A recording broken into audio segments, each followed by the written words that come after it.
gunakan untuk baca mushaf adalah meletakkan mushaf suatu tempat di depan kita. Nah, kita menghadap kiblat sementara mushaf di depan kita sehingga kita baca seperti biasa. Setelah itu nanti kalau kita mau ruku, ya terpaksa mungkin kita agak ke kiri sedikit, kemudian kita baru ruku, Allahu Akbar, ya. Setelah itu kemudian kita sujud. Ketika kita balik berdiri, kita geser lagi sedikit untuk kemudian membaca dari mushaf di depan kita. Tidak mengapa kita kemudian misalnya membuka mushaf, ini gerakan yang tidak mengapa, ya, karena gerakan yang diperlukan, ya, demi kemaslahatan sholat, karena kita dituntut untuk bisa sholat malam dengan lebih panjang dan lebih lama.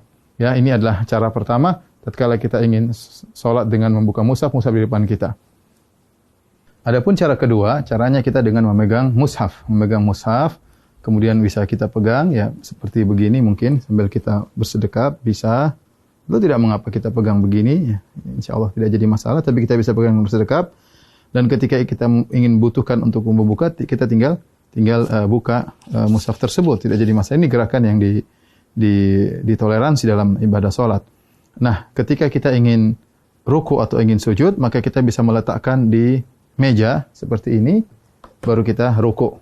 Kemudian kita ruku, kemudian kita sujud. Kalau kita ingin sholat, ingin baca lagi, kita ambil lagi, kemudian kita pegang lagi. Dan ini juga cara yang mudah. Dan ini tidak mengapa. Rasulullah SAW pernah sholat wahwa hamilu Umamah. Beliau pernah sholat sambil menggendong cucunya Umamah bintu Abil As, yaitu putrinya Zainab, cucu Nabi SAW. Ketika Nabi SAW fa'idha sajada, ya, wada'aha.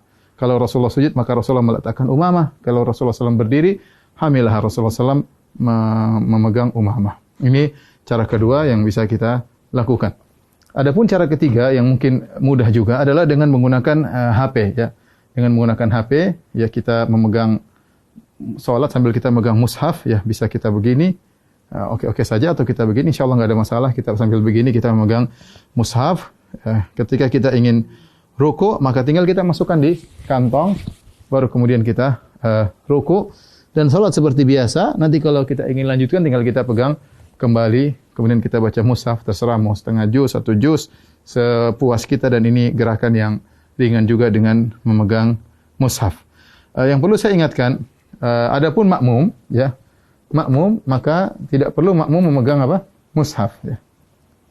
Ya, jadi sebagian makmum tatkala mereka sholat, mereka sambil mengikuti bacaan imam dengan memegang mushaf. Dan ini adalah cara yang keliru, karena makmum tidak perlu untuk memegang mushaf. Yang perlu adalah imam. Dengan